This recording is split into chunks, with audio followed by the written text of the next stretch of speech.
Αντίπαλός μας είναι δηλαδή η Νέα Δημοκρατία, που μιλάει για μια δήθεν πλατιά συμμαχία, αλλά είναι ένας απλός όμηρος των συμφερόντων που έκαναν τις υποκλοπές, που διακίνησαν τα ομόλογα της απάτης, που οδηγούν στην κατάρρευση των νέων μετρήσεων για το ΑΕΠ.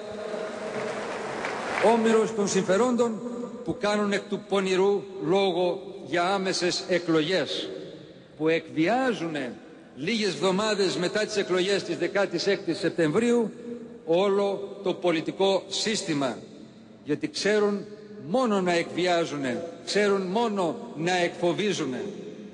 Οι δυνάμεις αυτές έδρασαν με τον ίδιο τρόπο και το 1965 και το 1989. Και όπως τότε, έτσι και σήμερα θα αντισταθούμε, θα τις νικήσουμε. Κάποιοι πιστεύουν ότι δεν μπορείς να διαμορφώσεις μεγάλα πλειοψηφικά ρεύματα με στρογγυλοποιήσεις και επίπλαστες ενότητες.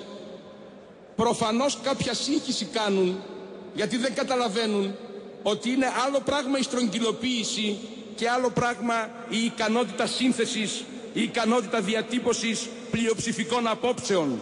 Είναι άλλο πράγμα η πολιτική ηγεμονία, όπως έλεγε ο Αντώνιο Γκράμψη, και άλλο πράγμα οι διαπραγματεύσεις μεταξύ βαρώνων που μοιράζονται ρόλους μέσα σε ένα κομματικό κατεστημένο. Σας μιλώ για ηγεμονία πολιτική, για σύνθεση, για συζήτηση, για χώρο ελεύθερης σκέψης.